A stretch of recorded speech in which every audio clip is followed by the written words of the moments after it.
Mahkamah untuk mendiskualifikasi pasangan calon 02. Yang kedua, memohon kepada mahkamah untuk memerintahkan KPU untuk melaksanakan pemungutan suara ulang. Yang ketiga, memohon kepada mahkamah untuk membatalkan pleno atau keputusan KPU tentang penetapan perolehan suara. Dan untuk itu juga memohon kepada mahkamah untuk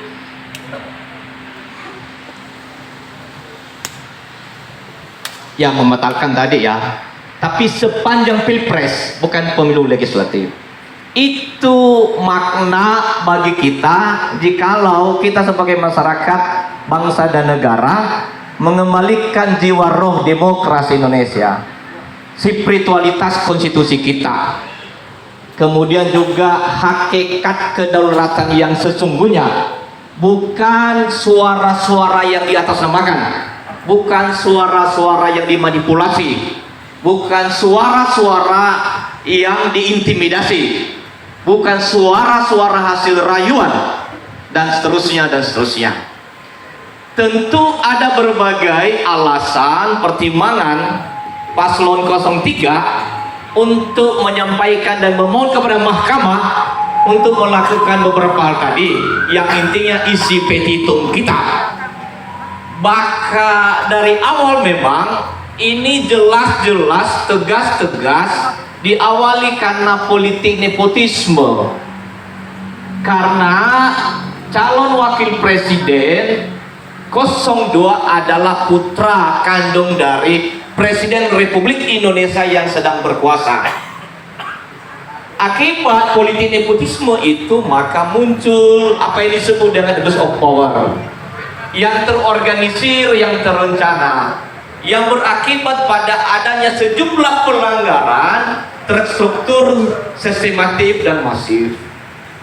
Dan bukan hanya aparat kekuasaan, aparat negara, penyelenggara negara yang kita sampaikan dalam mahkamah, tetapi juga adalah penyelenggara pemilu pilpres, baik KPU dan jajarannya, dan juga Bawaslu dan jajarannya. Karena menurut kita, menurut kami, KPU dan Bawaslu juga melakukan apa yang disebut dengan pembiaran. Mengetahui ada pelanggaran, mengetahui ada kecurangan, tapi tidak melakukan langkah-langkah konkret dan otentik sesuai dengan tugas dan kewenangan fungsional yang diberikan oleh undang-undang kepada penyelenggara pemilu, dalam hal ini pilpres. Oleh karena itu maka kita juga menggolongkan bahwa KPU dan Bawaslu termasuk yang terlibat langsung atau tidak langsung dalam melakukan pelanggaran TSM. Kemudian juga soal yang berkaitan dengan adanya pelanggaran prosedural adalah pelanggaran substansial. Misalnya soal prosedural adalah apa yang dilakukan oleh KPU, Komisi Pemilihan Umum, dalam rangka menerima pendaftaran pasangan calon 02.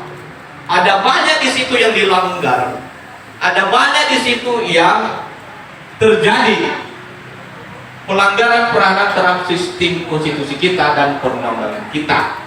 Nah, untuk itu maka kita kembali kepada jiwa roh yang sebenarnya. Ada 3 payung kalau kita berdiskusi, berdialog mengenai soal bagaimana MK melakukan proses keseluruhan untuk menyelesaikan hasil pemilu. Yang pertama adalah Mahkamah Konstitusi ini adalah salah satu badan peradilan yang bersifat tunggal, paling tertinggi, paling diberikan kewenangan konstitusional untuk bisa menilai tentang pilpres dan mengambil keputusan dalam bentuk putusan. Walaupun sudah ada KPU yang melaksanakan, ada Bawaslu yang menyelenggarakan, tapi di bawah MK itu adalah para pihak sama dengan pemohon. Makanya kalau ada yang mengatakan misalnya bahwa Bawaslu sudah melakukan, KPU sudah melakukan, Bawaslu dan KPU belum melaksanakan, itu bagi MK karena ini adalah lembaga tunggal yang diberikan kewenangan tertinggi, maka tentu dikembalikan kepada MK. Dan yang kedua payung besar adalah bahwa ini adalah soal yang berkaitan dengan penyelenggaraan pemilu yang jurdil. Jadi keadilan di sini adalah keadilan substansial, bukan keadilan nominal, bukan keadilan angka. Angka itu, nominal itu bisa diperoleh karena ada proses-proses sebelumnya, ada tahapan-tahapan sebelumnya. Dan menurut kita, dan tidak hanya sekedar pasangan calon 03, sungguh-sungguh diwarnai dengan dalam bentuk penyalahgunaan kekuasaan, ada pelanggaran anggaran dan keuangan negara, bantuan sosial yang jelas-jelas punya hubungan akibat terhadap pendanaan pasangan calon tertentu, dan itu tidak terbantahkan di sidang MK, saksi ahli dan saksi fakta yang kita sampaikan. Kemudian yang kedua juga ada pelanggaran hukum dan konstitusi yang kasat mata terbuka selama proses pilpres. Untuk itu maka tentu jalan keluarnya solusinya adalah yaitu pemungutan suara ulang yang diawali dengan MK mendiskualifikasi pasangan calon 02. Kita berbahagia sebagai catatan terakhir, baru kali ini ada banyak siapa nama pembicaranya nih Pak? Menggunakan ruang sahabat pengadilan, amicus curiae. Kalau zaman dia namanya amici. Dan itu dari berbagai latar belakang yang kredibel, profesional, independen dan mandiri, tanpa tekanan, tanpa desakan. Ada guru besar, ada mahasiswa, ada aktivis, ilmuwan, akademisi, intelektual, kelompok profesional, aktivis perempuan, civil society yang berbondong-bondong terpanggil untuk menyuarakan ini, mengisi ruang ini, termasuk juga Ibu Megawati Soekarno Putri. Penyalahgunaan kekuasaan, ada pelanggaran anggaran dan keuangan negara, bantuan sosial yang jelas-jelas punya hubungan akibat terhadap pendanaan pasangan calon tertentu, dan itu tidak terbantahkan di sidang MK, saksi ahli dan saksi fakta yang kita sampaikan. Kemudian yang kedua juga ada pelanggaran hukum dan konstitusi yang kasat mata terbuka selama proses pilpres. Untuk itu maka tentu jalan keluarnya solusinya adalah yaitu pemungutan suara ulang yang diawali dengan MK mendiskualifikasi pasangan calon 02. Kita berbahagia sebagai catatan terakhir, baru kali ini ada banyak siapa nama pembicaranya nih Pak? Menggunakan ruang sahabat pengadilan, amicus curiae. Kalau zaman dia namanya amici. Dan itu dari berbagai latar belakang yang kredibel, profesional, independen dan mandiri, tanpa tekanan, tanpa desakan. Ada guru besar, ada mahasiswa, ada aktivis, ilmuwan, akademisi, intelektual, kelompok profesional, aktivis perempuan, civil society yang berbondong-bondong terpanggil untuk menyuarakan ini, mengisi ruang ini, termasuk juga Ibu Megawati Soekarno Putri sebagai warga negara yang terpanggil berdasarkan permenungan yang mendalam, karena nuraninya terpanggil untuk menyuarakan, untuk kembali kepada jiwa roh MK ketika MK didirikan, dibentuk pada saat Presiden Megawati menjadi presiden. Juga ketika menjadi presiden, Ibu Mega bersama-sama juga bersama MPR ikut dalam proses amandemen dalam kapasitas sebagai presiden tentunya. Dan untuk itu maka tentu ini adalah berdasarkan kajian-kajian akademik. Saya izin Pak, lagi 2 menit. Lagi 2 menit. Oh ya, terima kasih. Saya mengingatkan ulang kenapa tadi 3 payung ini menjadi penting, karena memang MK dibentuk, didirikan dalam rangka untuk menjaga ketatanegaraan kita, menjaga konstitusionalitas sistem politik yang demokratis, menjaga konstitusionalisme pilpres kita. Jadi tidak sekedar hanya soal pragmatis, tapi soal-soal yang bersifat ideologis. Jadi ada soal politik kenegaraan, ada soal konstitusi, ada juga soal ketatanegaraan. Ini pengantar dari kami, dan kami memulai dari premis awal tadi tesis untuk mengembalikan demokrasi yang sudah mengalami regresi, kemunduran. Maka solusi terbaik, solusi konstitusional adalah ada pemungutan suara ulang dan juga ada pendiskusian terhadap pasangan calon 02. Sekian dan terima kasih. Merdeka! Tepuk tangan dulu.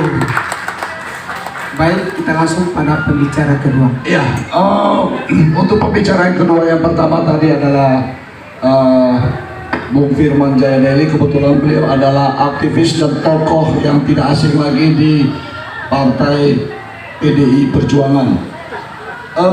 Selanjutnya kami bermohon juga, karena tadi ada dari 03, maka rekan kami akan menyambut dari Bung Refli Harun, Profesor Refli Harun. Bang Refli Yang sekalian mewakili dari kita, bisa Profesor. menjawab pernyataan-pernyataan di luar bahwa kenapa tidak diprotes di awal saja ketika mendaftar di KPU. Mahkamah Konstitusi mengabulkan permohonan kita.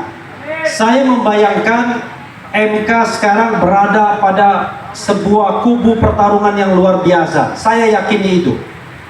Jadi ada hakim konstitusi yang membela istana, saya ngomong terus terang saja, dan ada kubu hakim konstitusi yang mungkin lebih condong pada hati nuraninya.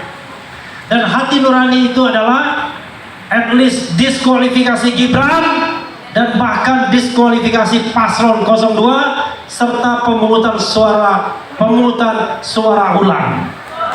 Benar nggak? Betul. Saya meyakini itu sebagai sebuah pilihan, di mana saya berdiri di sini dan saya mengatakan bahwa saya meyakini bahwa ketika saya berdiri di sini, saya merasa bahwa saya membela kebenaran.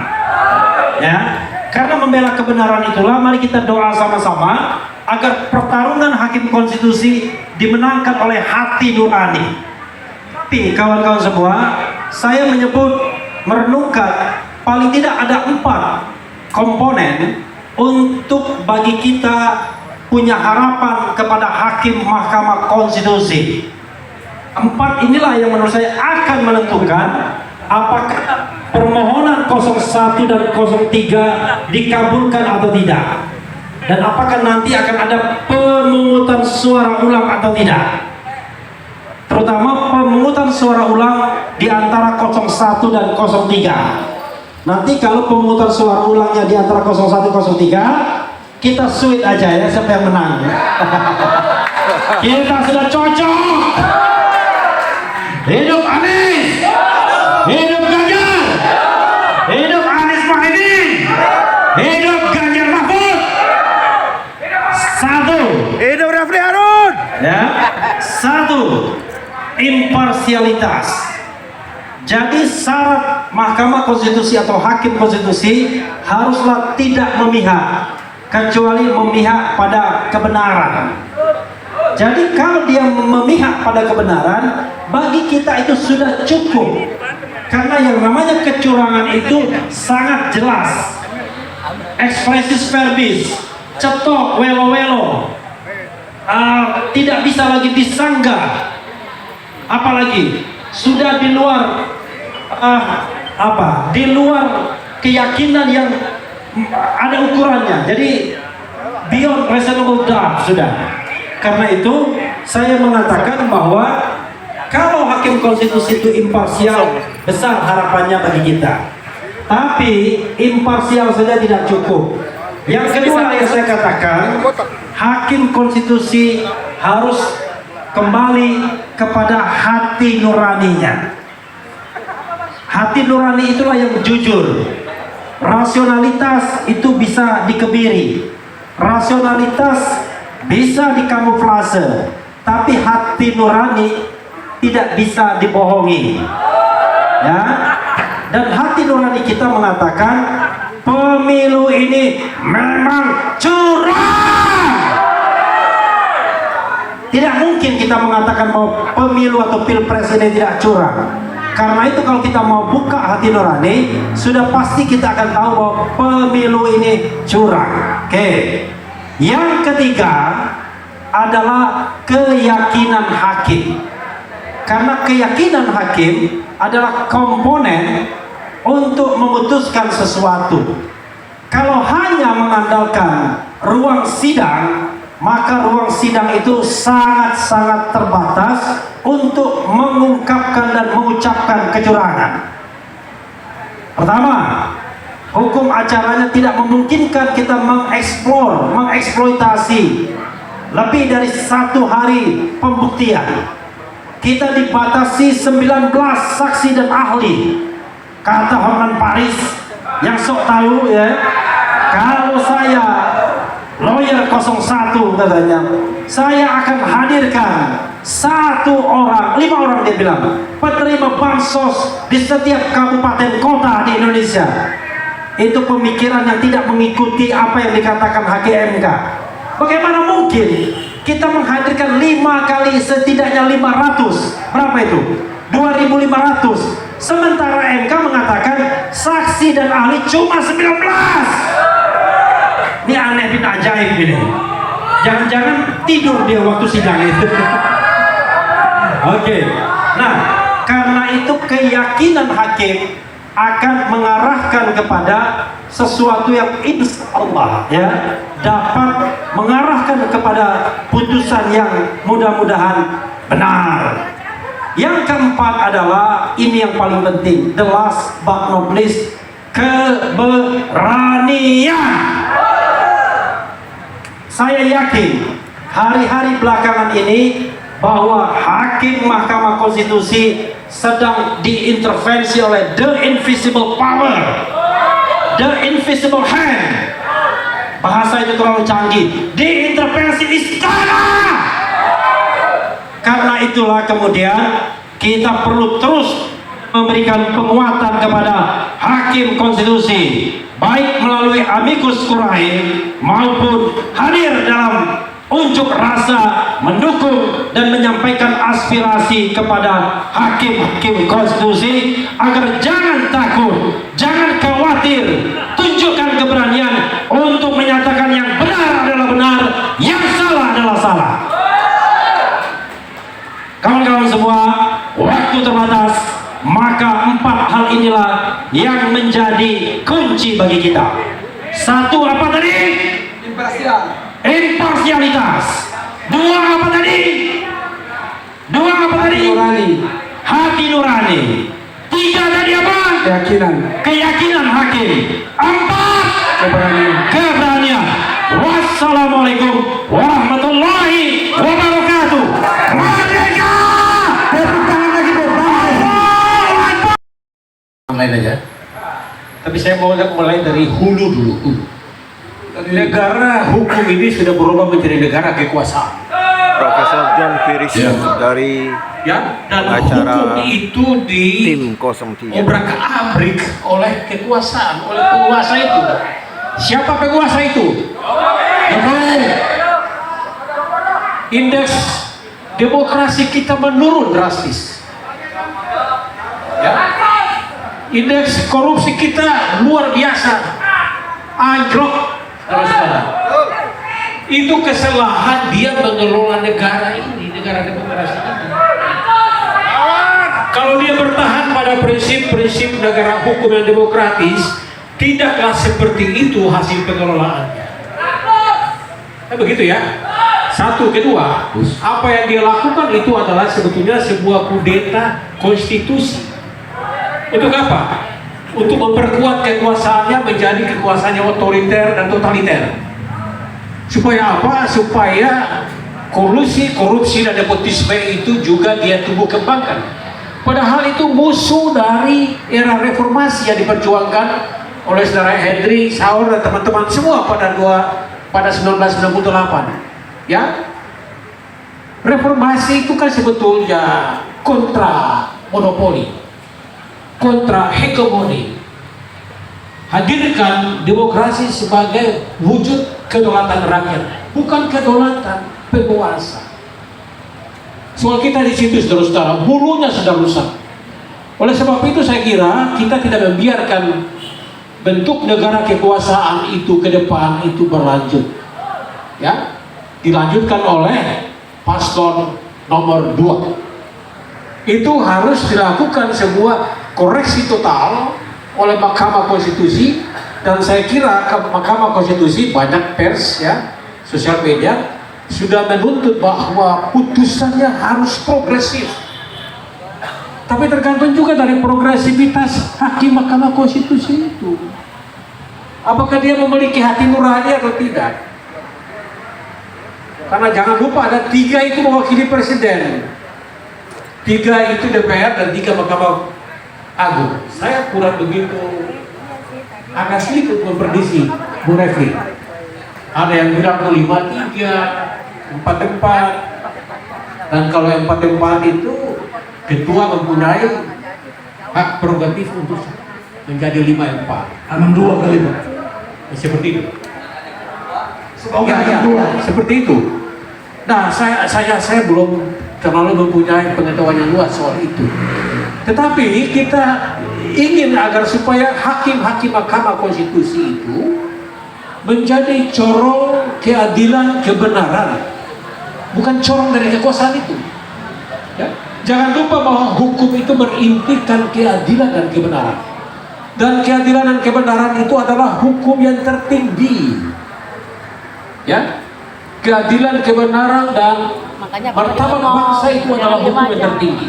Mahkamah Agung harus dengan sikap yang progresif memberikan putusan yang dapat memuaskan rasa keadilan rakyat Indonesia. Bukan saja memuaskan paslon-paslon itu, saudara-saudara. Jadi kalau hari ini kita turun ke bawah itu, kita tuntut itu, ya, keberanian, moral, dan etik kebangsaan, kenegaraan dari para hakim konstitusi itu. Tidak usah takut jabatan itu. Jabatan itu cuma amanah, titipan Allah. Sebentar lagi juga turun dari situ. Lebih baik baik-baik daripada mengganggu ketenangan rakyat supaya mereka tetap ada di situ. Intinya di situ, moderator, ya. Saya kira cukup karena waktu sudah ya menjelang sore dan malam. Teman-teman lain juga harus berbicara. Terima kasih. Baik, terima kasih. Meskipun cuma 4 menit saja. Wah, tepuk tangan dulu buat Prof kita. Saya lanjut.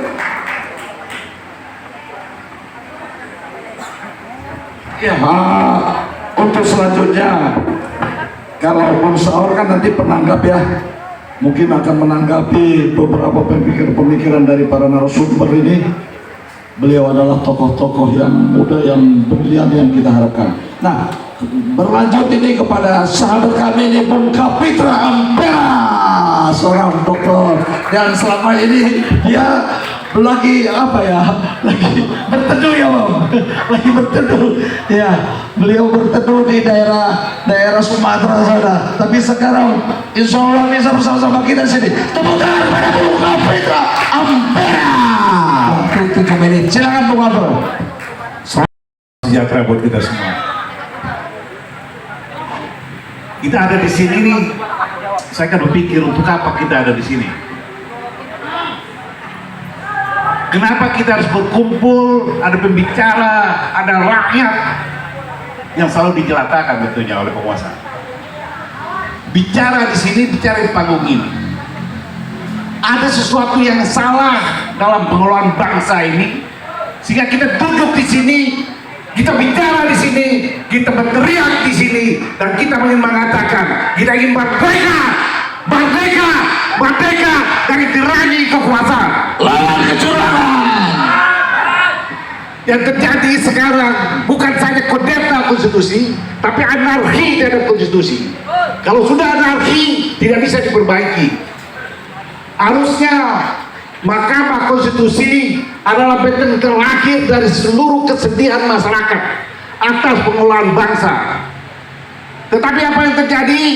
Demi sebuah kekuasaan, demi sebuah ambisi penguasa, maka semua tatanan kebangsaan dirobek, dianiaya, dimarginalkan, sehingga semua yang sudah mapan dari awal Republik menjadi liar seperti liarnya penguasa hari ini.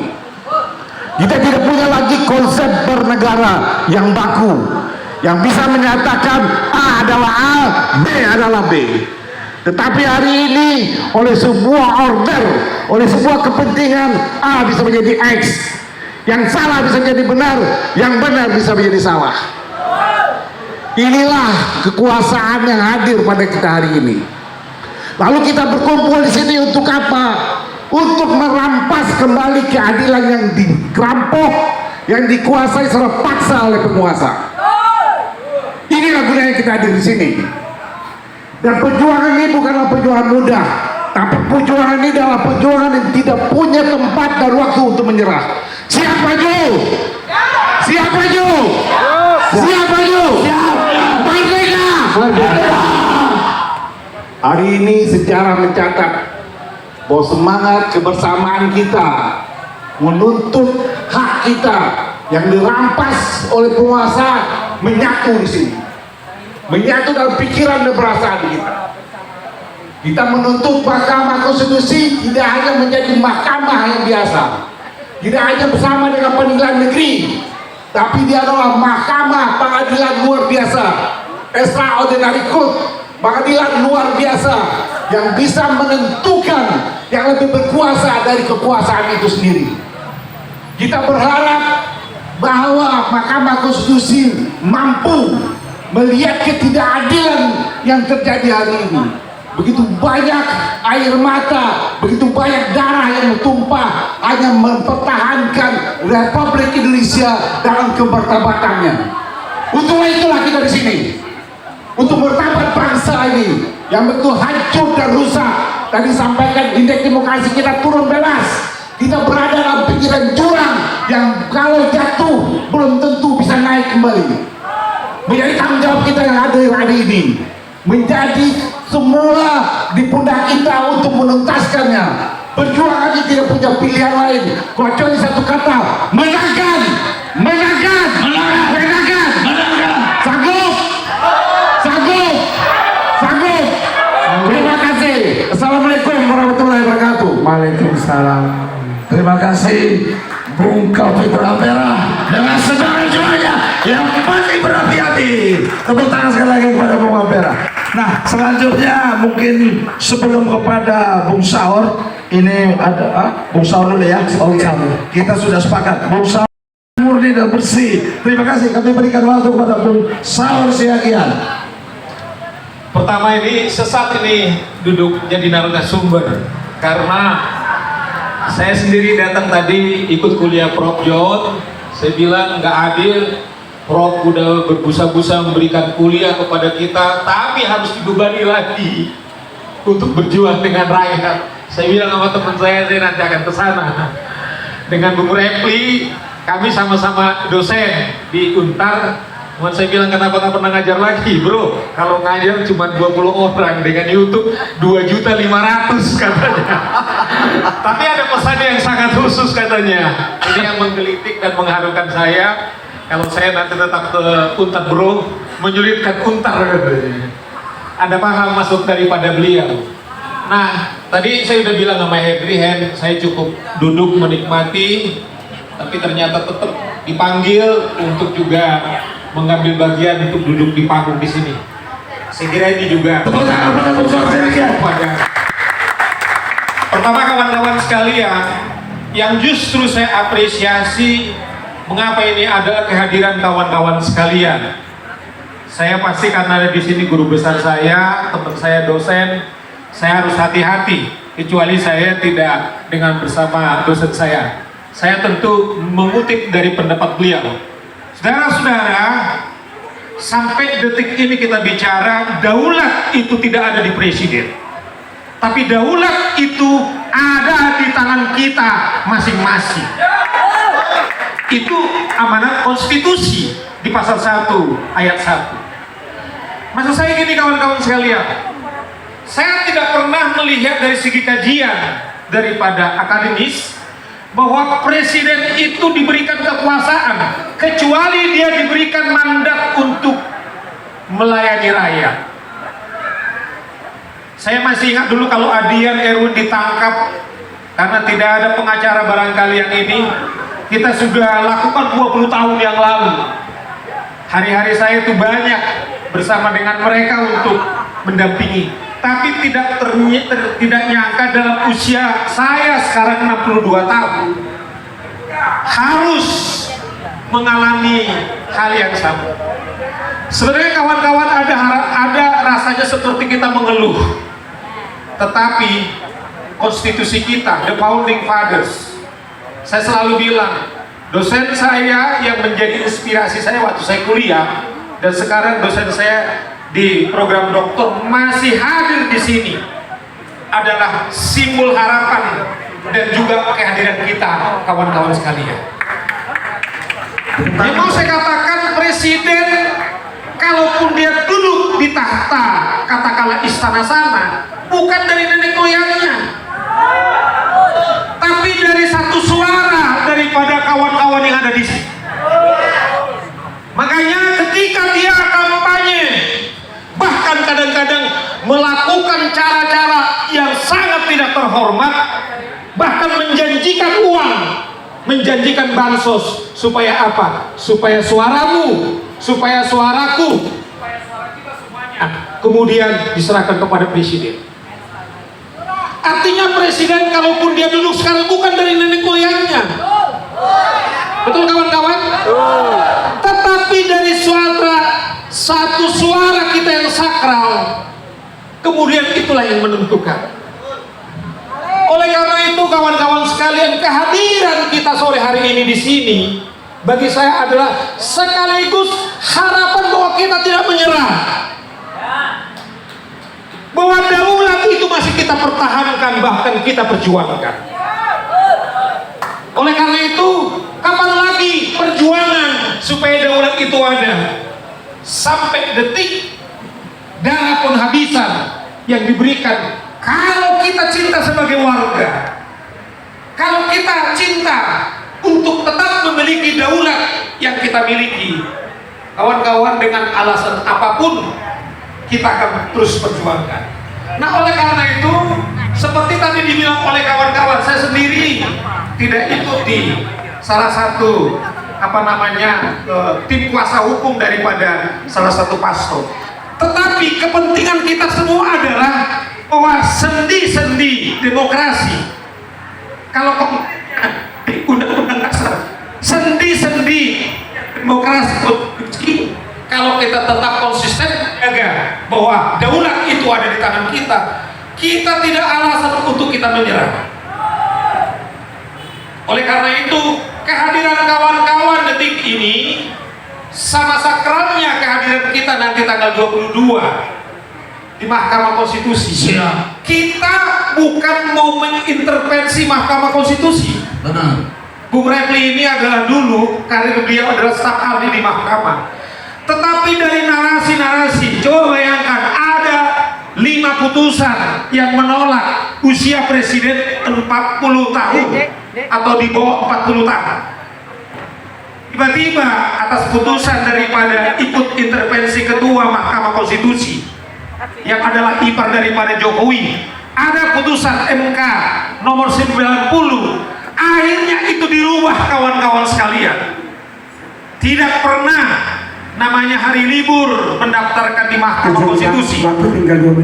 Kemudian itu diterima. Tidak pernah namanya permohonan yang telah didaftarkan kemudian didaftarkan kembali diterima. Belum ada sejarahnya di mahkamah. Artinya adalah Mahkamah Konstitusi tidak steril dengan pengaruh-pengaruh yang lain. Tentu kawan-kawan dengan saya tidak akan melakukan cara-cara seperti itu. Tetapi yang kita berikan pesan adalah bahwa kita lah memiliki daulat itu, kita akan tetap mengawasi jalannya mahkamah agar mereka di rel yang benar sesuai dengan mandat yang mereka berikan. Caranya adalah datang mendoakan mereka, menghadiri, memberi support, sehingga betul-betul Mahkamah Konstitusi 8 mahkamah, kawan-kawan, 1 tidak boleh lagi ikut, yaitu saudara Anwar Usman. Artinya ada yang cacat, ada pelanggaran kode etik. Permohonan yang telah didaftarkan kemudian didaftarkan kembali diterima, belum ada sejarahnya di mahkamah. Artinya adalah Mahkamah Konstitusi tidak steril dengan pengaruh-pengaruh yang lain. Tentu kawan-kawan dengan saya tidak akan melakukan cara-cara seperti itu. Tetapi yang kita berikan pesan adalah bahwa kitalah pemilik daulat itu, kita akan tetap mengawasi jalannya mahkamah agar mereka di rel yang benar sesuai dengan mandat yang mereka berikan. Caranya adalah datang mendoakan mereka, menghadiri, memberi support, sehingga betul-betul Mahkamah Konstitusi 8 mahkamah, kawan-kawan, 1 tidak boleh lagi ikut, yaitu saudara Anwar Usman. Artinya ada yang cacat, ada pelanggaran kode etik, sehingga kalau mahkamah kembali untuk mengembalikan marwahnya sebagai Mahkamah Konstitusi yang independen, yang imparsial, mereka harus mengembalikan. Kalau ada calon cawapres yang melanggar kode etik, saya kira tanggal 22 adalah kesempatan mereka. Kalau atas putusan MK ada pelanggaran kode etik, saya kira sejarah bangsa ini tidak akan pernah membiarkan presidennya atau presidennya memimpin hasil daripada proses pelanggaran etik. Oleh karena itu kawan-kawan, ini yang akan kita lakukan, ini akan kita jaga, sehingga Mahkamah Konstitusi, 8 hakim konstitusi betul-betul memutuskan, yaitu apa yang benar, apa yang adil, yang salah kemudian disanksi, sehingga marwah Mahkamah Konstitusi itu kembali, yaitu mahkamah yang bisa dipercayai. Saya yakin kehadiran kita, komitmen kita tidak kalah penting, tapi itulah yang terbesar. Oleh karena itu kawan-kawan sekalian, siap kita berjuang? Siap kita berjuang? Merdeka! Merdeka! Merdeka! Sekian Bung Henry. Wabarakatuh. Selamat sore. Salam sejahtera untuk kita semuanya. Salam perlawanan, salam perjuangan, dan salam demokrasi Indonesia. Bapak, Ibu, dan kawan-kawan semuanya yang saya hormati dan saya banggakan, tadi kita mencermati dengan sangat baik paparan demi paparan dari para narasumber kita, yang tentu mereka adalah orang-orang yang expert di bidangnya, terutama dalam hal yang berkaitan dengan persoalan yang tengah dihadapi oleh bangsa dan negara kita hari ini, persoalan kepemiluan yang kita semuanya sudah sama-sama tahu, mendengar dari banyak media massa, diskusi, YouTube, dan berbagainya, bahwa pemilu 2024 ini, khususnya Pilpres 2024 ini adalah pemilu yang sangat brutal. Kenapa kita mengatakan demikian? Saya kira ini perlu ditegaskan bahwa ini bukan omon-omon, bahwa ini bukan spekulasi, bukan dugaan, tapi kita berani mengatakan demikian. Ini karena bukan hanya rakyat jelata, bukan hanya orang-orang menengah ke bawah, tapi menengah ke atas dari lintas profesi, bahkan ketika akademisi, bahkan ketika birokrat, juga dalam banyak diskusi terbatas kita berani mengatakan bahwa rezim oligarki Joko Widodo ini mengerahkan Ada yang tidurnya aparatur negara, mengerahkan aparat kepolisian, mengerahkan aparat desa. Itu artinya bahwa mereka orang-orang yang terpelajar. Ketika sudah berani mengatakan demikian, maka integritaslah yang dipertaruhkan.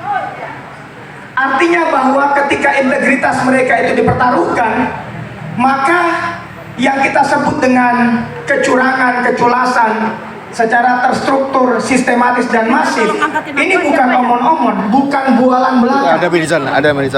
Dan Mirzan. rakyat sudah semakin cerdas, Atau Pak rakyat Tony. sudah semakin pintar, bisa kemudian menyeleksi mana informasi yang benar dan mana informasi yang kemudian mencoba untuk menggiring opini dengan mengerahkan para buzzer, dengan mengerahkan orang-orang yang dibayar hanya untuk membranding sedemikian rupa bahwa pemilu ini adalah pemilu yang ideal.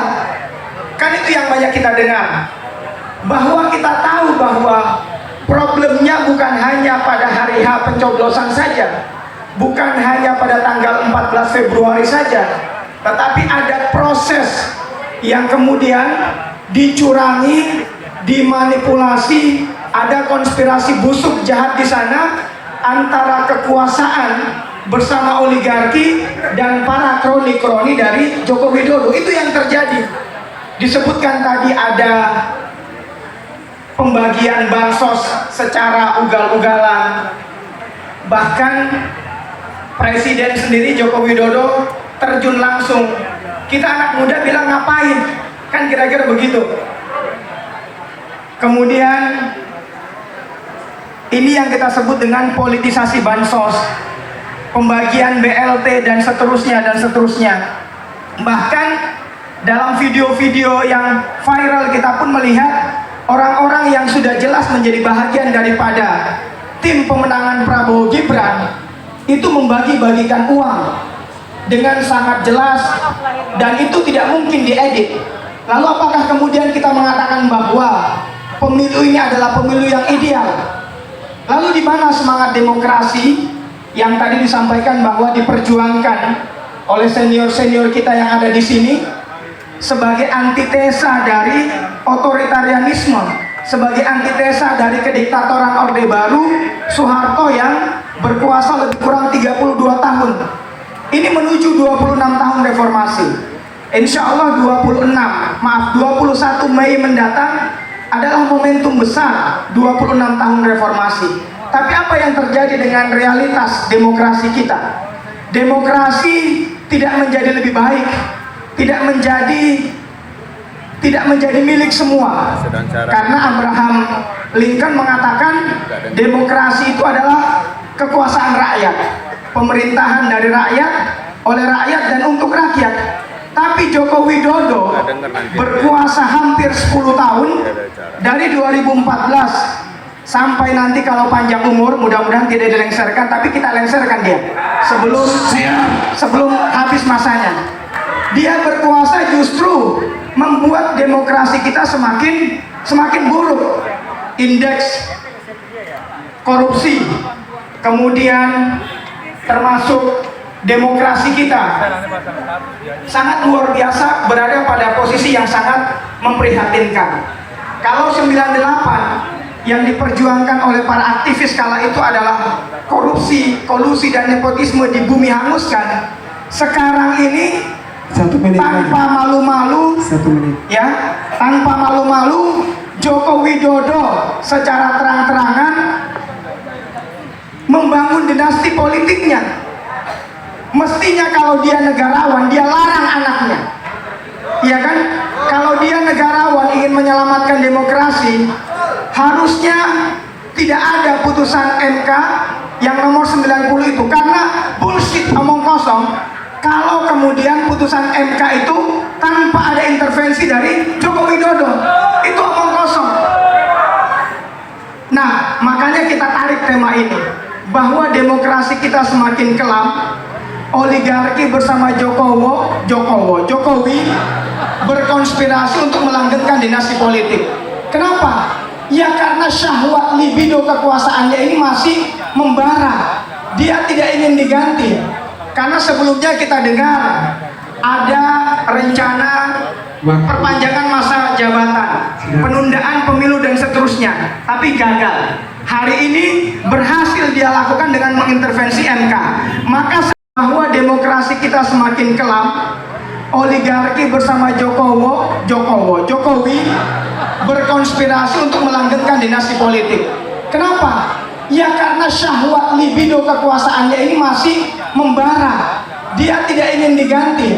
Karena sebelumnya kita dengar ada rencana perpanjangan masa jabatan, penundaan pemilu dan seterusnya, tapi gagal. Hari ini berhasil dia lakukan dengan mengintervensi MK.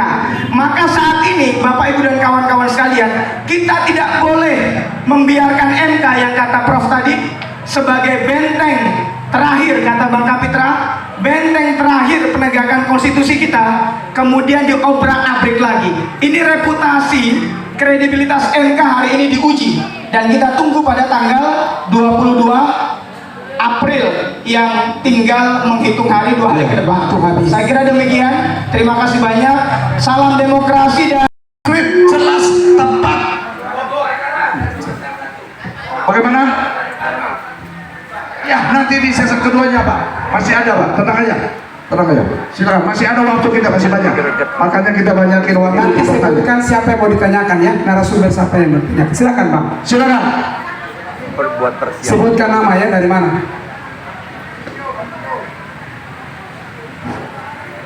Baik, bismillahirrahmanirrahim. Assalamualaikum warahmatullahi wabarakatuh. Terima kasih, satu kehormatan luar biasa saya diberikan kesempatan untuk bertanya. Saya ingin bertanya kepada kakanda saya. Nama siapa? Nama siapa Bang? Saya Razak dari Rajat. HMI Jaksel. Kebetulan saya sudah merasa punya panggung dengan Kakanda Refli. Saya mau mengajukan pertanyaan kepada Kakanda Refli Harun. Baik, sebelum saya mengajukan pertanyaan, saya ada sedikit narasi yang ingin saya sampaikan, bahwasannya perjuangan kita ini benar-benar sudah mengorbankan darah dan air mata beserta dengan keringat yang tidak berhenti bertumpah ruah hanya untuk martabat bangsa ini. Pertanyaan terbesar dari mahasiswa hari ini adalah bagaimana independensi daripada THN ketika nantinya sudah keluar putusan MK dan itu mengecewakan, dan itu tidak berpihak kepada keadilan, tidak berpihak kepada kerakyatan, dan justru itu melanggengkan daripada dinasti politik serta KKN yang seharusnya sudah dihapuskan sejak 30 tahun yang lalu. Saya pikir demikian. Terima kasih. Oke, cuma satu pertanyaan. Terima kasih. Independen. Yang kedua lanjut. Yang kedua lanjut. Assalamualaikum warahmatullahi wabarakatuh. Saya Sutawidya, Sekjen dari Komunitas Cinta Pemilu Jurdil. Saya satu dari 14 amikus kure yang mengirim surat dari Surabaya kemarin, tanggal 16. Dan saya melihat memang ya kelemahan kita adalah data yang dipalsukan. Itu sudah dilakukan oleh kawan kami dari Yakin, Yayasan Advokasi Hak Konstitusional Indonesia, yaitu Teh Hilbert. Itu mantan klien saya di PDW kemarin. Saya melihat andai kata kita tidak menang atau belum menang, maka kita lakukan gugatan secara hukum. Karena itu juga terjadi manipulasi dan kejahatan pidana. Terima kasih. Wassalamualaikum warahmatullahi wabarakatuh. Lanjut, terima kasih. Hukum yang diambil ya. Oke. Dan hukum pidana. Silakan yang Ya, ketiga. terima kasih. Saya Valentina dari Generasi Setia Pancasila Jakarta. Pertama saya mau ke Bang Refli. Bang Refli kebetulan bagian dari MK. Untuk hasil PHPU ini pernah diajukan oleh pemohon 1 bahwa diadakannya audit forensik IT. Kelihatannya belum dilakukan ya Bang. Menurut Abang bagaimana? Terus yang nomor 2 saya kepada Bang Saud. Kita lihat Pak Jokowi ini udah melebihi tingkah lakunya seperti apa kita tahu semua. Apakah ini karena sifat sistem kita adalah presidensial? Mungkin dari saya nggak ngerti masalah hukum karena saya orang ekonomi. Kira-kira gimana? Apakah bisa dirubah menjadi parlementer atau seperti apa? Terima kasih. Oh, ini lebih ke hukum tata negara. Oke, baik. Satu lagi Pak. Iya, mungkin untuk pertanyaan yang pertama tadi yang dari mahasiswa, ini pertanyaannya akan langsung kepada Bung Refli Harun, Profesor, dan mungkin nanti bisa ditanggapi yang lain juga.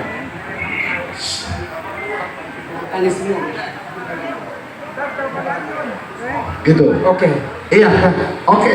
Kalau begitu supaya kita mempersingkat waktu, sesi kedua kita buka. Nanti catat semuanya pertanyaan yang dari sesi 1 kepada siapa para panelis dan narasumbernya. Kemudian sesi yang kedua 3 orang pertanyaan lagi. 3 lagi. Dari sebelah kiri kami. Sebutkan nama dari komunitas mana atau dari organ mana. Assalamualaikum warahmatullahi wabarakatuh. Saya Rizky Pratama dari Jaringan Aksi 98 Sumatera Selatan. Kita khusus datang dari Palembang untuk hadirin. Terima kasih rekan-rekan kita dari Sumatera Selatan, Palembang. Kita inginkan diskusi ini dan pergerakan ini harus meluas ke seluruh provinsi, Pak. Karena jangan condong hanya di Jakarta. Kita ke sini membawa beberapa massa juga untuk hadir mendukung teman-teman di Jakarta. Tetapi aksi ini kita harapkan meledaknya di seluruh provinsi.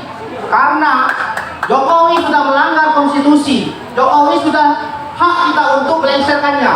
Kita sudah lihat, itu Jokowi sudah melanggar seperti Soeharto. Kenapa kita nggak berani bergerak seluruh provinsi Sumatera Selatan, seluruh provinsi di Indonesia?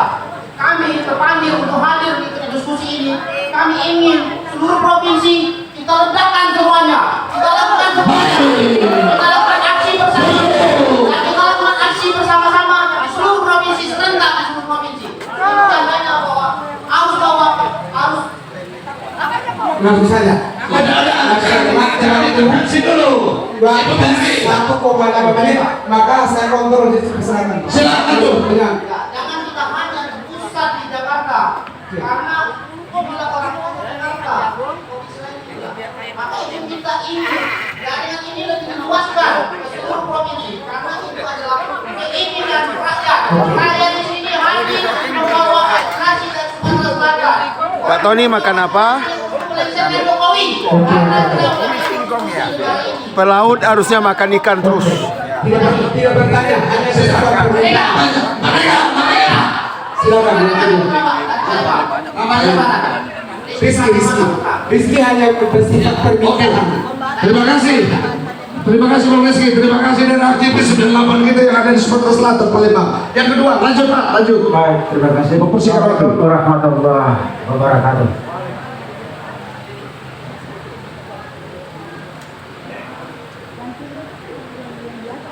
Maaf, di sini mungkin saya hanya kenal Bung Kapitra, mungkin berpisah dari 2017. Nama siapa Bang? Nama Ustadz Bram Azhar.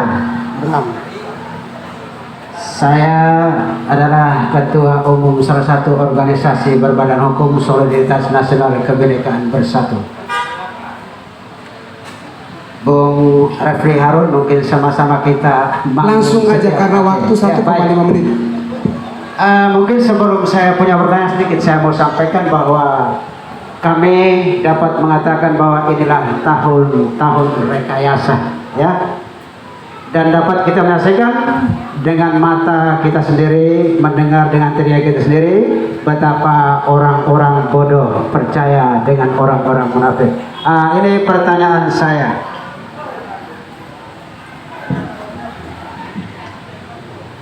Pertanyaan saya terutama ditujukan kepada Pak Refli Harun yang memang setiap harinya ada di Mahkamah Konstitusi. Pertama, apakah cawe-cawe politiknya seorang Presiden Jokowi memang sudah pasti atau tidak termasuk dalam pelanggaran pemilu? Yang kedua, apakah wakil presiden yang dianggap memang katanya sudah terpilih Gibran bisa didiskualifikasikan? Yang ketiga, dengan bukti-bukti semua pelanggaran tersebut bisa ada kemungkinan pemilu khusus Pilpres diulang. Mungkin saya yakin bahwa Bung Refli Harun adalah seorang mungkin ketua kuasa hukum yang jangan kita samakan dengan kuasa hukum lain. Wabillahi taufiq wal hidayah. Wassalamualaikum warahmatullahi wabarakatuh. Silakan yang berikut. Mic-nya agak jarak satu jengkal. Silakan. Terima kasih. Terima kasih. Assalamualaikum warahmatullahi wabarakatuh. Nama saya Komar. Ini untuk sangat bang. Ada satu pertanyaan bang. Mungkinkah kita tetap orang saat ini? Apa? Mungkinkah kita tetap orang kembali saat ini?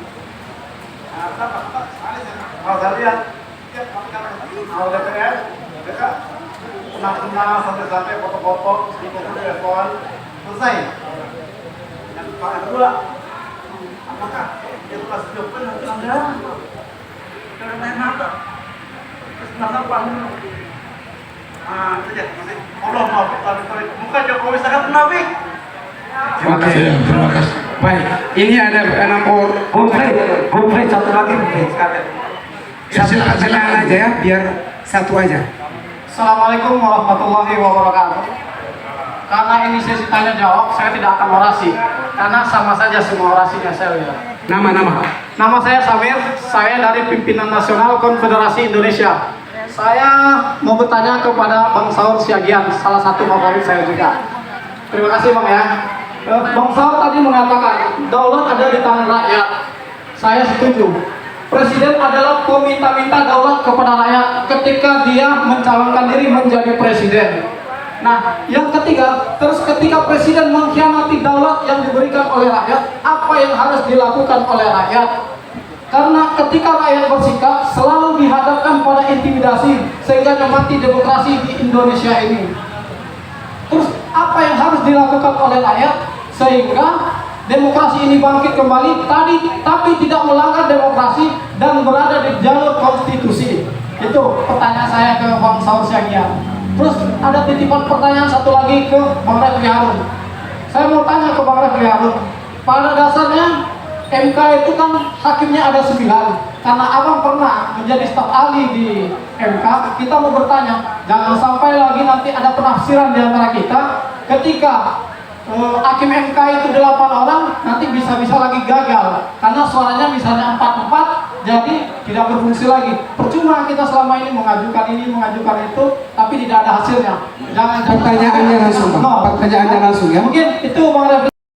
Bahwa pertanyaan saya juga pada kuasa hukum ya. Yang mana dalam gugatan ini kenapa kita fokus hanya cuma kepada MK ya. Tetapi kita lihat daripada beberapa item-item ini banyak peluang-peluang kita sebelum ada putusan. Kenapa kita tidak hearing mereka ke DPR untuk adanya hak angket?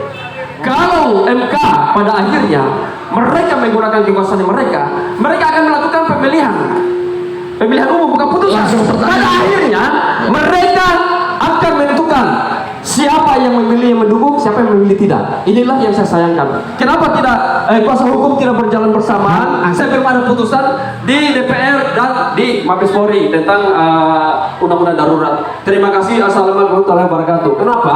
Saya takutnya ini merupakan celah sebelum adanya putusan daripada Mahkamah MK. Seharusnya kita ambil beberapa item. Kenapa tidak dilakukan ini? Kenapa cuma fokus satu ini? Ini yang saya lakukan. Kenapa? Kalau memang seperti itu MK, maka kita harus lakukan peradilan rakyat. Inilah solusi yang terbaik buat kita semua. Terima kasih. Assalamualaikum warahmatullahi wabarakatuh. Waalaikumsalam warahmatullahi wabarakatuh. Lanjutkan. Nama saya Setu Bintoro Karno. Saya dari organ Mas Jarwo, pimpinan Bapak Henry Malau. Pertanyaan saya simpel saja. Kalau ternyata keputusan MK itu tidak seperti yang kita harapkan, apa langkah kita ke depan? Saya agak tertarik dengan tadi misi dari Palembang, agar supaya kegiatan seperti ini jangan hanya di Jakarta, tapi ledakanlah di semua provinsi. Oke. Ya, Terima kasih. Terima kasih kepada Pak Setu. Lanjut, satu lagi, terakhir. Baik, terima kasih. Saya dari Sumsel dengan jaringan aksi 98. Nama saya Ramojes, sarjana hukum, berasal dari Sumsel. Saya ingin mengatakan bahwasanya saya mengikuti proses Pilpres ini, perjuangan ini dari awal dan sampai hari ini. Oleh karena ini yang ingin saya pertanyakan adalah menyambung dari teman-teman saya tadi, bahwasanya ada semacam wacana berpikir kami dari Sumatera Selatan ini, ketika MK tidak memenuhi rasa keadilan, di sana kawan-kawan sudah berpikir bagaimana kalau Sumsel itu merdeka, Sumatera merdeka. Nah, memungkinkah, ini pertanyaan saya kepada khususnya Kanda saya, Arab Rehanum, dalam kerangka NKRI ini banyak provinsi-provinsi khususnya di Sumatera Selatan akan berpikir karena tidak mendapatkan rasa keadilan lengkap cukup, kami berpikir Sumatera wacananya merdeka. Terima kasih. Terima kasih. Oke, baik. Rekan kami dari Sumatera Selatan. Terima kasih ya. Jadi terakhir itu, apakah ada kemungkinan Sumatera merdeka kalau sengketa pilkada kita ditolak? Iya, pertanyaan ini ada kepada Bung Refli dan Bung John Peris, juga begitu. Ya, terima kasih atas pertanyaan-pertanyaannya. Saya catat semuanya untuk menghargai kawan-kawan semua ya. Ada pertanyaan dari Razak tadi. Bagaimana kalau putusan tidak berpihak? Sama beberapa pertanyaan yang juga dilakukan oleh Ramojes. Kemudian macam-macam lah. Karno juga ngomong demikian. Dengan segala hormat dengan teman-teman yang mengatakan keputusan tidak berpihak, saya tidak mau jawab. Ngapain saya jawab kalau kalah? Saya mau jawab kita menang. Masa jawab pesimis? Iya. Nantilah kalau soal kalah dan menang itu. Tapi hari ini yang kita pikirkan adalah menang. Masa mikir kalah? Jauh-jauh dari Palembang mikir kalah gimana? Dasar orang Palembang. Saya orang Palembang juga. Mumpung duku lagi banyak ya kan di Palembang. Oke. Dari Sekjen, sama dengan Sekjen pencinta pemilu Jurdil, tidak menang gugatan hukum. Nanti aja kita bicarakan. Valentina, audit forensik IT. Ini hal yang diminta sesungguhnya, tetapi kan kita tidak meminta putusan selah. Sudahlah, Hakim Mahkamah Konstitusi itu sudah tahu IT KPU yang namanya Sirekap itu adalah alat bantu. Alat bantu kecurangan. Sudah tahu dia. Sejak awal ini barang sudah ngeset 58% untuk 02. Mulai dari hari pertama sampai hari almarhumnya. Jadi kan ditutup si rekap ini 80% baru melakukan rekapitulasi. Jadi ini adalah panduan. Karena hitung manual itu tidak ada yang bisa mengontrolnya. Karena itu si rekap diset, si rekap memberikan legitimasi, quick count memberikan legitimasi. Gara-gara quick count ada selebrasi di Istora, dan Istora disewa 2 hari sebelum pencoblosan. Gila kan? Masa belum pencoblosan sudah persiapan selebrasi? Hanya Nabi Khidir yang tahu yang begitu ya. Jangan-jangan kualitasnya Nabi Khidir semua ini orang. Belum terjadi sudah sewa Istora, itu kan kelihatan betul curangnya. Kemudian Rizky Pratama dari Palembang, aksi ke provinsi juga. Ya lakukanlah Anda, pulang ke Palembang sana, lakukan aksi di sana. Masa suruh saya yang ke Palembang? Saya aksinya nanti di Patung Kuda dan di MK. Karena itu Division of Labor. Ini orang-orang daerah ini kadang-kadang terlalu berharap sama orang Jakarta. Yang tahu daerah itu sendiri. Anda bikin aksi di sana, kita aminkan. Amin. Amin. Begitu dong. Jadi jangan bergantung pada orang Jakarta. Orang Jakarta tuh orang daerah semua. Gak ada yang Jakarta kecuali Betawi. Ustadz Bramazar, ya, cawe-cawe pelanggaran pemilu sudah jelas itu pelanggaran pemilu. Itulah sebab musabab kenapa kita mengatakan pemilu ini melanggar konstitusi, melanggar asas pemilu yang jujur dan adil, karena cawe-cawe dari Jokowi dan istana. Saya mengatakan from the beginning, sejak awal pemilu ini curang. Karena itu nggak ada gunanya kita bicara tentang penghitungan suara. Ya, Gibran bisa diskualifikasi, wajib hukumnya. Setelah mengikuti persidangan, wajib setidaknya Gibran Rakabuming didiskualifikasi. Kalau tidak, jelas-jelas hakim Mahkamah Konstitusi diintervensi. Karena kita bisa membuktikan yang namanya pendaftaran dan penetapan Gibran melanggar hukum, setidaknya PKPU nomor 19 2023 yang dibuat oleh KPU sendiri, dan melanggar konstitusi karena KPU yang menjalankan prosedur itu tidak independen, melanggar pasal 22E. Oke, jelas kan? Lagi PSU, itulah yang kita harapkan. Kami 01 tidak egois minta menang, karena kita ingin demokrasi berjalan secara baik. Kita tidak ingin cari suara di MK, itu kan tuduhannya 02. Kita ingin pemilu yang fair, jujur dan adil. Debat di antara kandidat, mana yang jagoan, mana yang didukung rakyat, bukan di belakang bagi bansos dan lain sebagainya.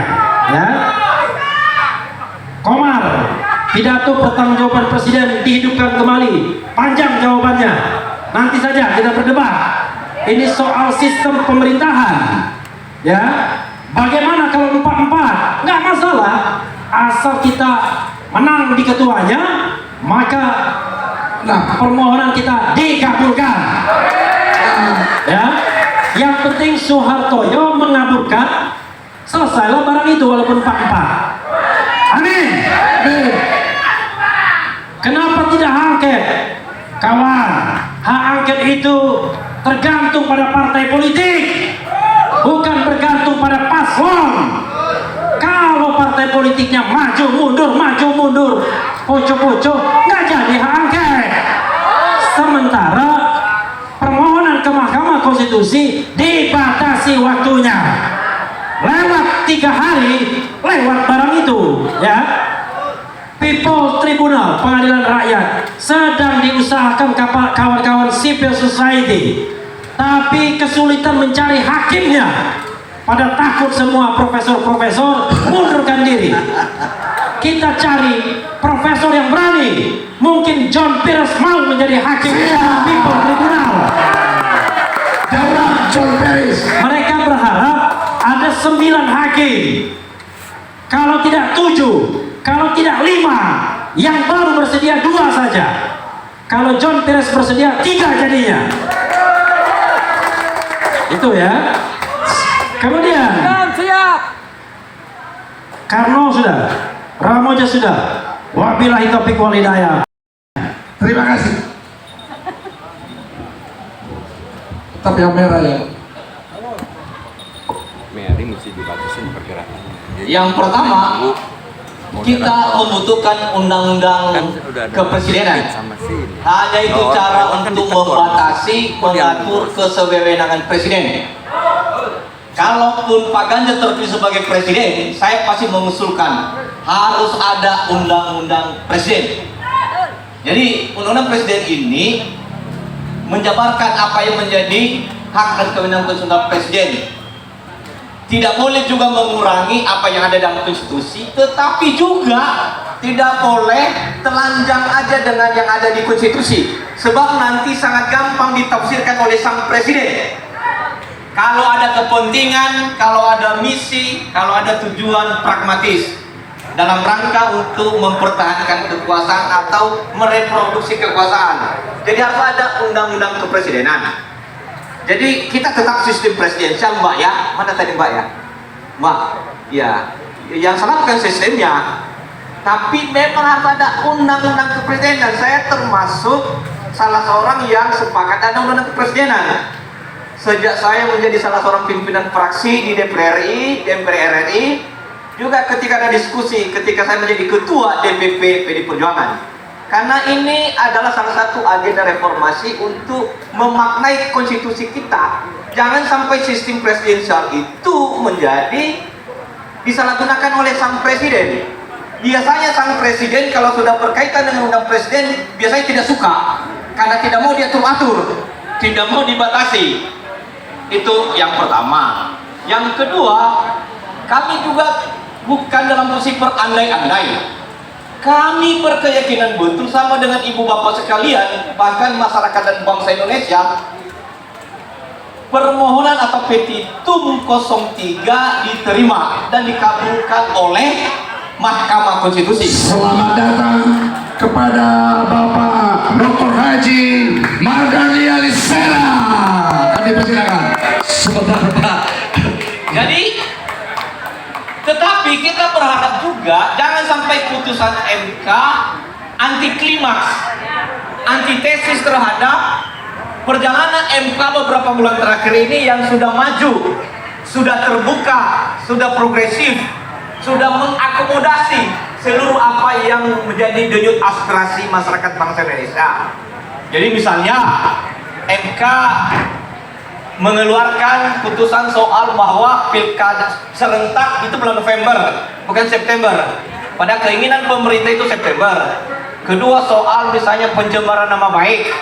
Kemudian berikut soal membuka dengan memberikan kesempatan atau mengundang untuk meminta keterangan menteri, walaupun pernyataan menteri sangat normatif ya, makro. Lalu dengan ada kesimpulan dari para pihak, nambah bukti tambahan, kemudian juga dengan menghadirkan saksi ahli, saksi fakta, dan pertanyaan-pertanyaan hakim itu cukup maju, bahkan bersifat kualitatif. Artinya tidak terjebak dengan yang selama ini dinarasikan seolah-olah ini hanya mahkamah kalkulator yang seperti disampaikan oleh 02. Dari kemajuan itu kita harapkan MK jangan mundur lagi. Jadi putusannya jangan menjadi antitesis, anti klimaks dari kemajuan yang sudah ada. Yang ketiga, patokan kita tetap Mahkamah Konstitusi. Kita menunggu tanggal 22. Saya dan kami bukan berandai-andai ya. Bagaimana kalau diterima, bagaimana kalau dikabulkan, bagaimana kalau ditolak, bagaimana kalau diterima tapi dengan catatan. 1 menit lagi, Bu. 1 menit lagi. Lanjut Pak. Ayo, lanjut Bu. Gak apa-apa, lanjut Bu. Bukan gak fair juga. Iya, kena. Iya, waktunya. Iya, 1,5 jam. Lanjut Bang, lanjut. Selesai. Ya. Selanjutnya kita ke Bang Saul. Iya. Bapak-bapak Ibu sekalian dan para narasumber yang kami hormati, kebetulan. Assalamualaikum warahmatullahi wabarakatuh. Alhamdulillah, Allahumma sholli ala Sayyidina Muhammad. Amma ba'd. Selamat sore dan salam sejahtera untuk kita semua. Tepuk tangan dulu buat panitia kita, keren acaranya. Pokoknya progresif dan transformatif. Jadi saya menyampaikan 3 hal saja ya. Yang pertama, demokrasi itu bisa mati. Dan pembunuhnya biasanya bukan rakyat, tetapi elit. Karena itu wajib jagain elit biar punya etika. Ya. Power tend to corrupt. Ya. Kekuasaan cenderung menyimpang. Makanya harus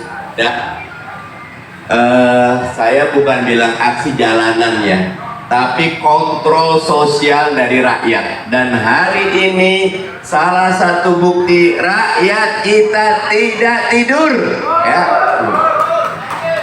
Jadi nomor 1, demokrasi bisa mati.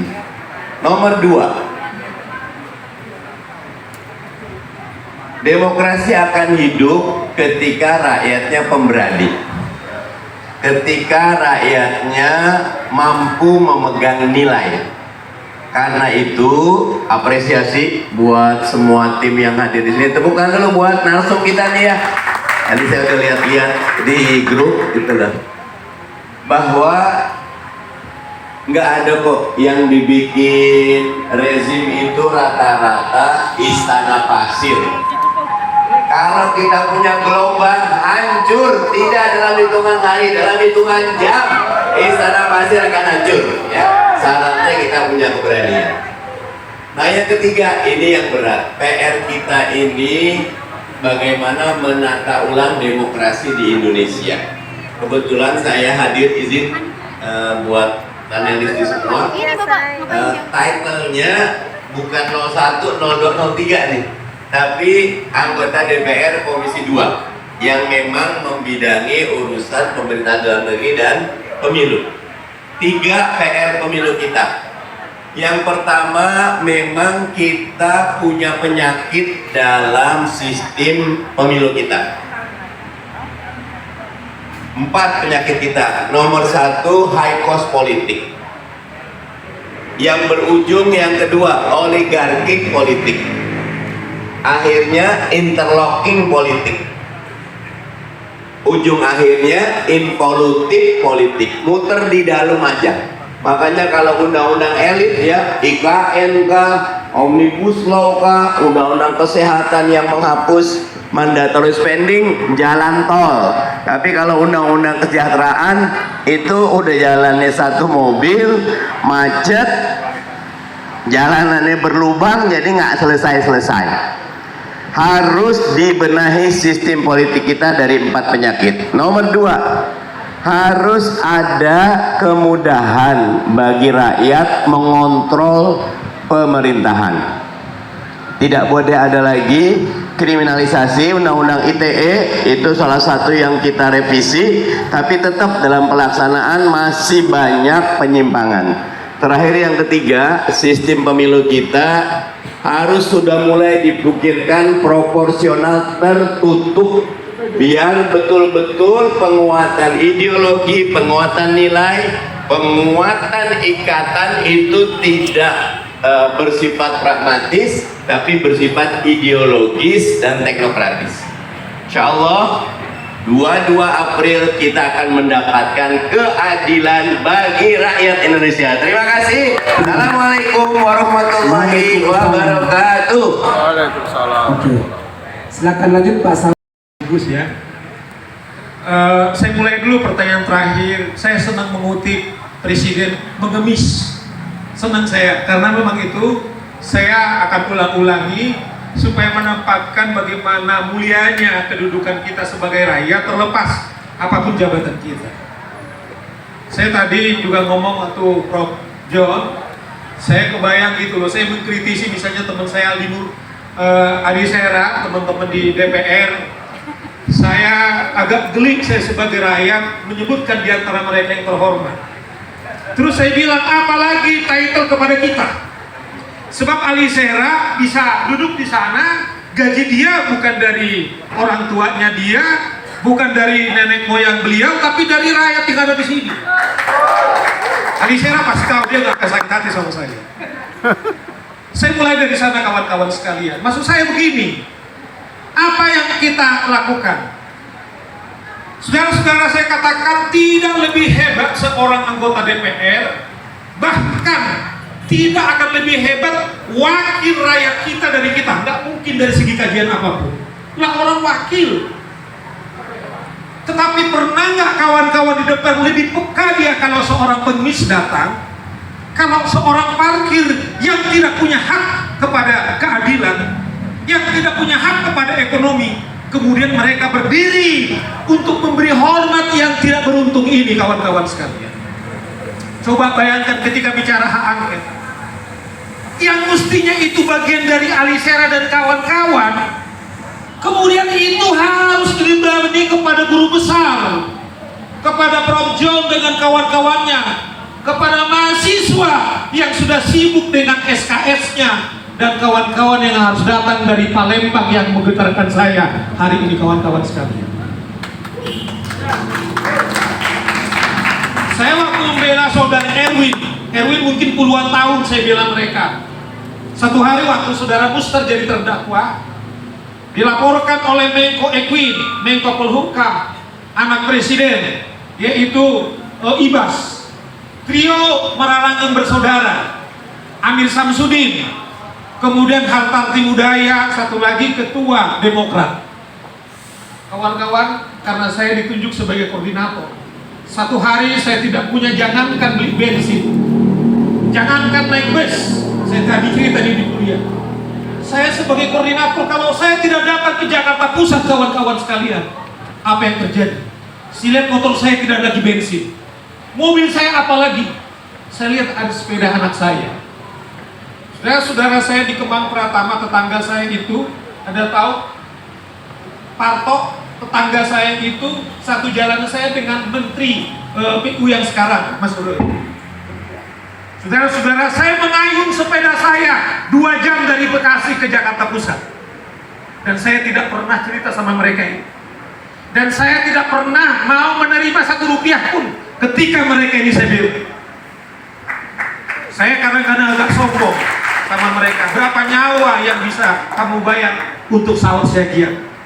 Ini ada ini, Simon. Ada ini Erwin yang punya. Maksud saya gini kawan-kawan sekalian. Tidak ada yang lebih mulia siapapun dari kita, tetapi bagaimana kita menjalankan tentang peran tanggung jawab kita masing-masing. Prof John, saya tadi terus terang, kenapa saya datang ke sini? Saya tadi bilang sama teman-teman saya mahasiswa, Prof John itu udah capek, tetap harus dibebani. Sekarang mana teman-temannya Alisera? Mana angket kok dibebani lagi ke kita? Hari ini kehadiran kita di sini kawan-kawan seperti dibilang Alisera, karena tahu apa yang kita rasakan.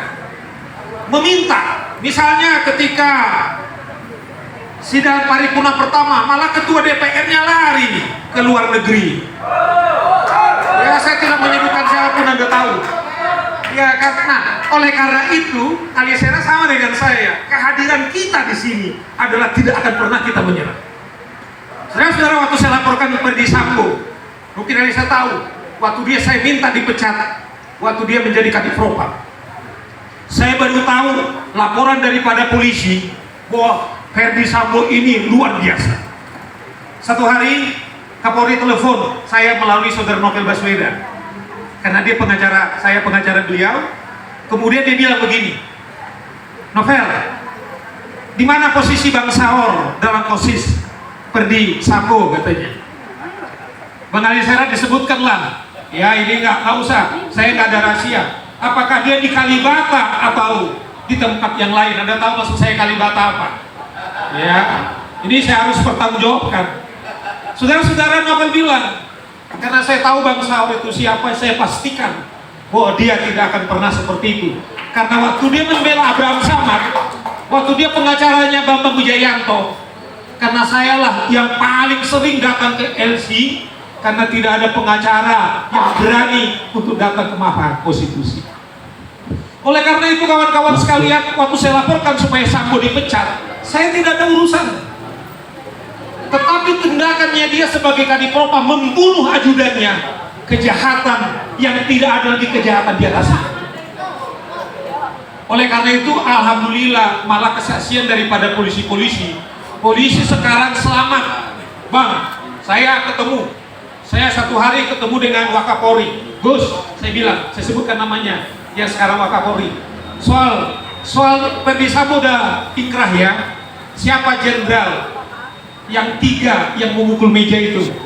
Termasuk salah satu Anda. Dia bilang, betul Bang, karena saya sebagai senior. Satu lagi bro, karena ini penting sekali. Karena ini pesan daulat rakyat. Dia ada cerita. Maksud saya begini, akhirnya saya bilang sudah bilang sama Sigit, yang penting dia membela Sambo atau menyelamatkan institusi. Akhirnya dia pilih menyelamatkan institusi. Saya kirim kembang 500 kawan-kawan sekalian.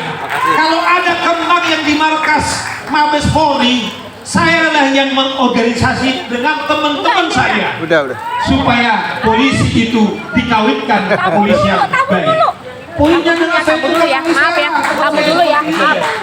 Saya bukan pengusaha. Saya bukan dibayar oleh Erwin. Saya nggak pernah dibayar oleh Adian. Bahkan sudah inkrah ya. Siapa jenderal yang 3 yang memukul meja itu?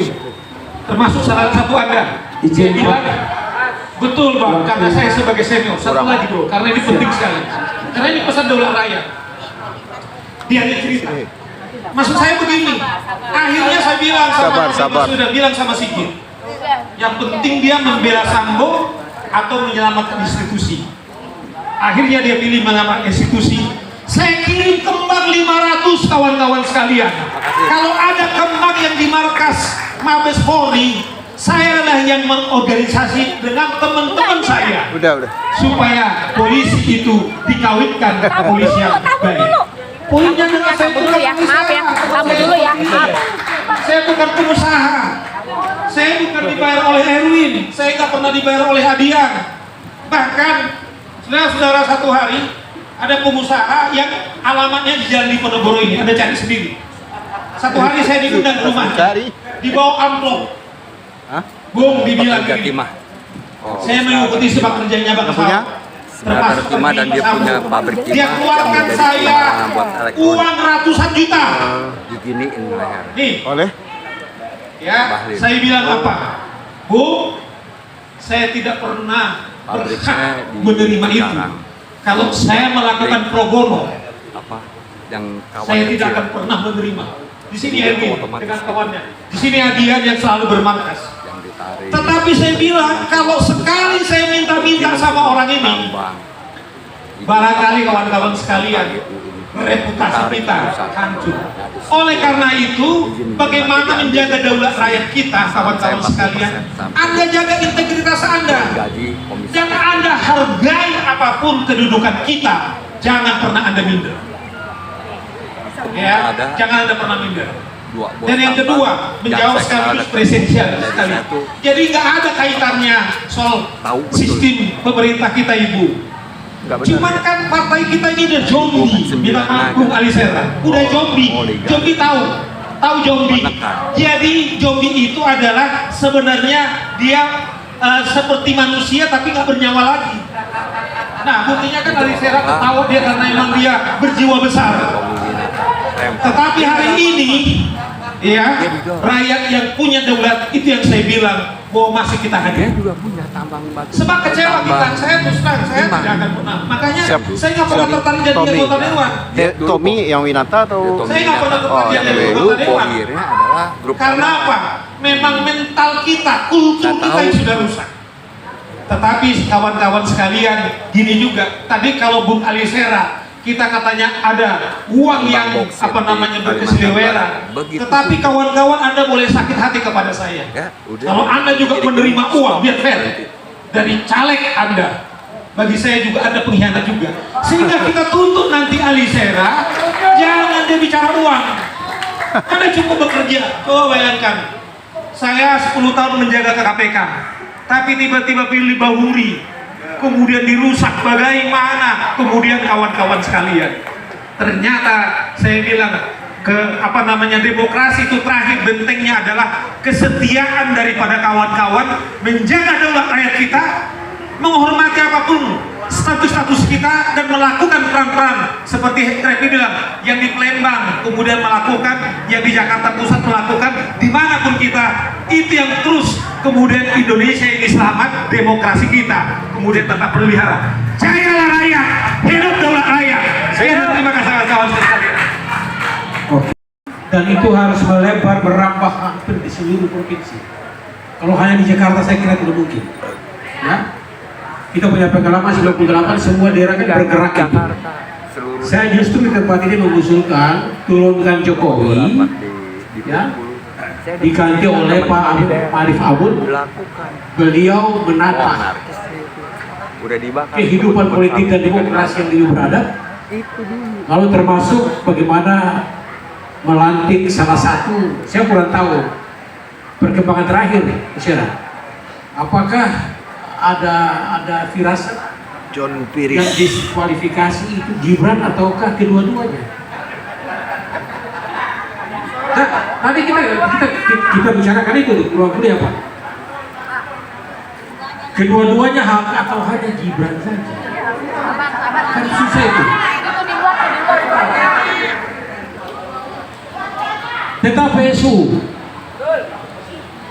PSU, ya, pemilihan pemungutan suara ulang, ya toh, untuk memilih, ya, yang baru kan begitu, karena curang kan begitu. Nah, tapi kalau membaca renungan Denny Indrayana tidak seperti itu. Boleh jadi Prabowo dilantik tanpa wapres, lalu menggunakan pasal 8 untuk MPR memilih wapres. Agenda-agenda itu juga kita harus tahu. Memang debater sekali. Nah, Jokowi itu mempraktekkan seni pemerintahan itu. Bagaimana menghimpun Kekuasaan adalah uang, dan Jokowi bukan bagaimana untuk menjalankan kekuasaan harus direbut. Kita harus bersumpah bahwa kita tidak akan mengikuti jejaknya. Kita paradigmanya tetap rakyat yang berdaulat itu adalah posisi yang tertinggi. Apa maunya rakyat itu kita yang harus berdaulat kepentingannya. Saya kira itu. Ya. Kami lanjut ke Bung Refli Harun. Closing statement. Iya, saya minta satu hal saja. Waktu kita tidak banyak ya, tanggal 22 April, 2 hari lagi. Satu, kita bikin hashtag di Twitter, di platform media sosial manapun. MK jangan takut. Oke ya. Jadi hashtag MK jangan takut. Sepakat? Nanti dibuat ya, MK jangan takut. MK jangan takut. Ya.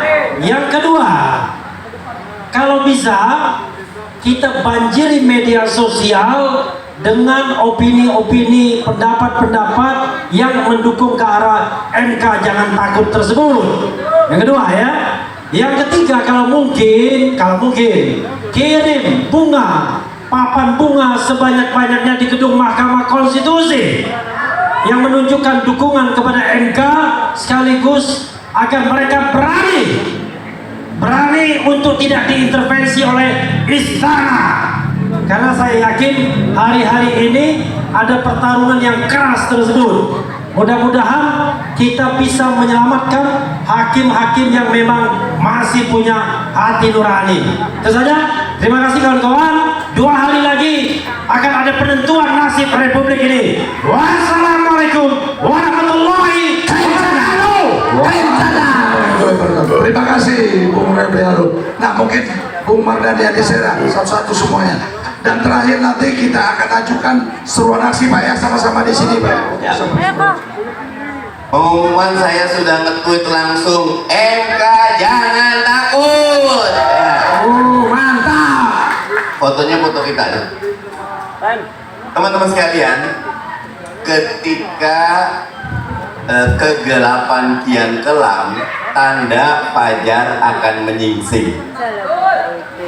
Dan karena itu tidak perlu kita memakai kegelapan, tidak perlu menghadirkan mentari atau bulan, cukup hadirkan nyala lilin keberanian. Karena rakyat adalah penguasa sesungguhnya Republik Indonesia.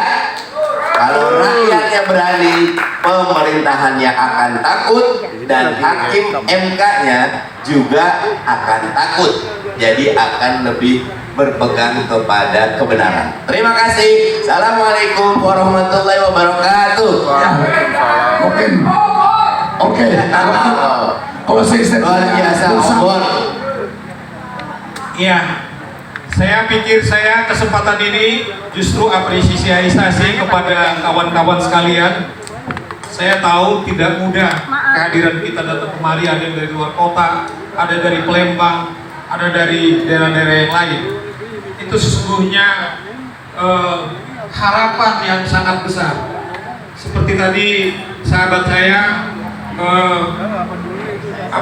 putusan MK barangkali bukanlah terakhir seperti kita redup, bukan, tetapi apapun seperti tadi mungkin apa yang kita lakukan, apakah sosial media kita atau seperti Refli bilang kita kirim bunga, membanjiri, tapi kita tidak akan pernah menyerah dan bahkan tidak akan pernah takut atas intimidasi, tapi malah sebaliknya. Dengan andaikan saya selalu bilang, kalau saya bertarung gak akan boleh orang meneror saya, tapi saya meneror orang dalam konteks kerja yang saya lakukan, itulah pilihan saya. Oleh karena itu sekali lagi salam buat keluarga, jaga kesehatan kita sehingga energi kita terus menjaga konstitusi kita, menjaga daulat rakyat kita, tidak akan pernah sirna karena kesehatan kita kemudian tidak dari prima. semua Maju, salam daulat rakyat, dan terima kasih. Terima kasih, salam daulat rakyat. Oke, kami serahkan kepada Bung Afandi yang terakhir.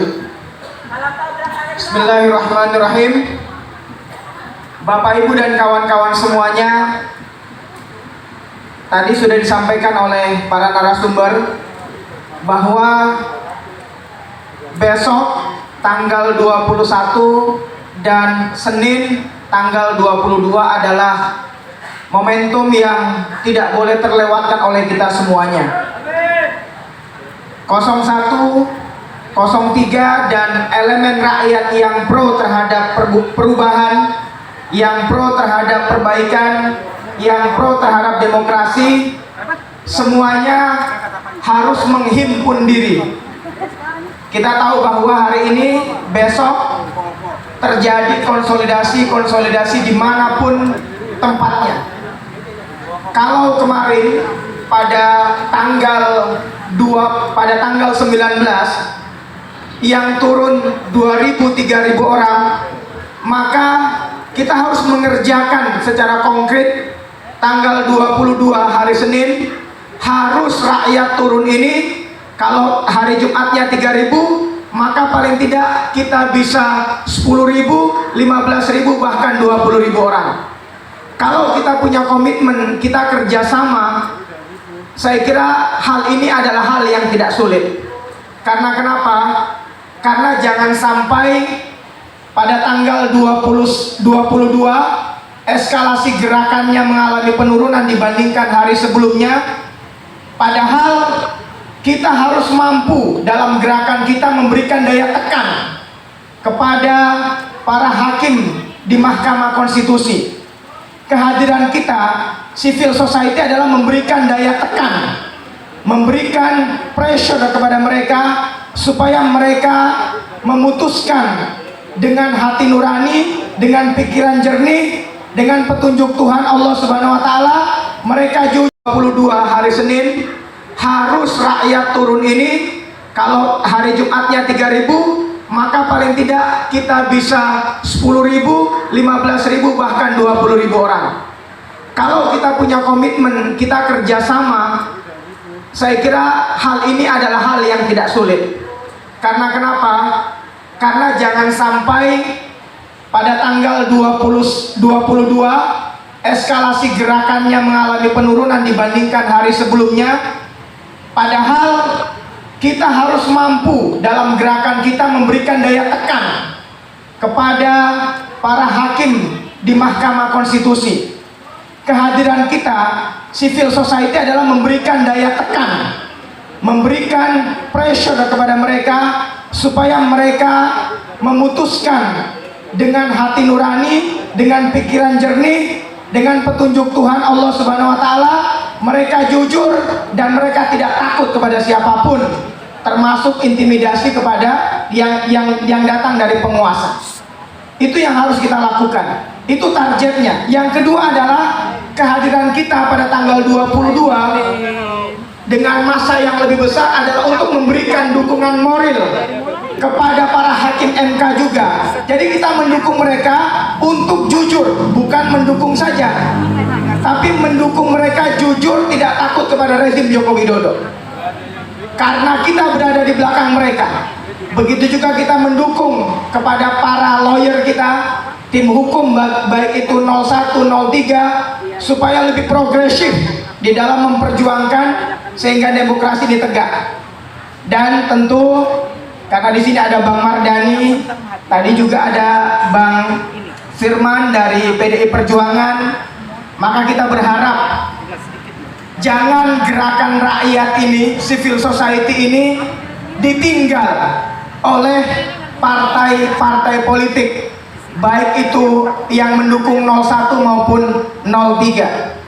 Semuanya punya ranah perjuangannya masing-masing, kita paham itu. Tetapi perjuangan ini harus terkonsolidasi dengan baik, terkomunikasi dengan baik, sehingga tujuan bersamanya bisa tercapai.